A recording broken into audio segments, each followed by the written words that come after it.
It is not understanding how Africa, with so many riches on our soil, with a generous nature of water, abundant sunshine. Africa is today the poorest continent. Africa is a hungry continent. And how is it that we, as heads of state, travel the world begging? These are questions we are asking ourselves, and for which we have no answers so far.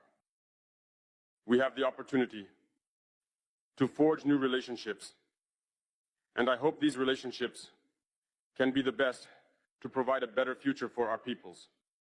My generation also asks me to say that due to this poverty, they are forced to cross the ocean to try to reach Europe.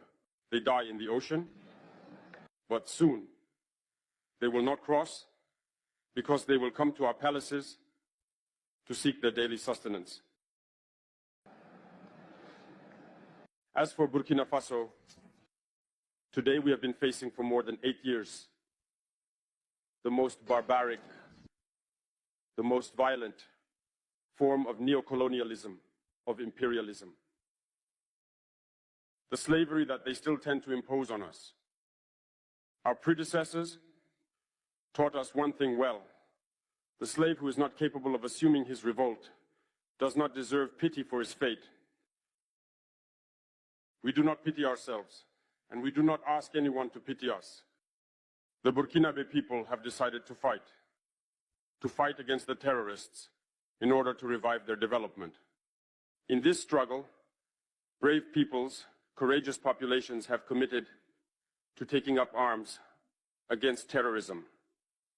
Those whom we have affectionately called the VDP, the volunteers. We are surprised to see the imperialists label these VDP as militias and all sorts of things. It's disappointing, because in Europe, when people take up arms to defend their homeland, they are called patriots. Our grandfathers were deported to save Europe.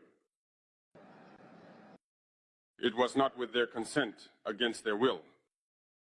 And well, upon their return, we remember well that in Traoré, when they wanted to claim their basic rights, they were massacred. So it doesn't matter then. When we, the people, decide to defend ourselves, we are labeled as a militia. But that is not the problem. The problem is seeing African heads of state who bring nothing to these people who are fighting, but who sing the same tune as the imperialists by labeling us as a militia, by calling us people who do not respect human rights. What human rights are we talking about? We are outraged by this, and it is shameful.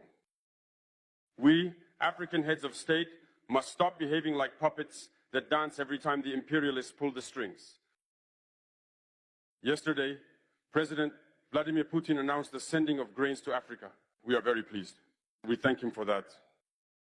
But also, it is a message sent to our African heads of state, because at the next forum, we should not come here without having ensured for those who do not know war, the food self-sufficiency of our peoples. We must learn from the experience of those who have already achieved this in Africa, build good relationships here, and foster better relations with the Russian Federation to meet the needs of our populations. I may not be long, the allotted time is very short. We are obliged to stop at some point, but I would like to conclude by saying that we must pay tribute to our peoples who are fighting.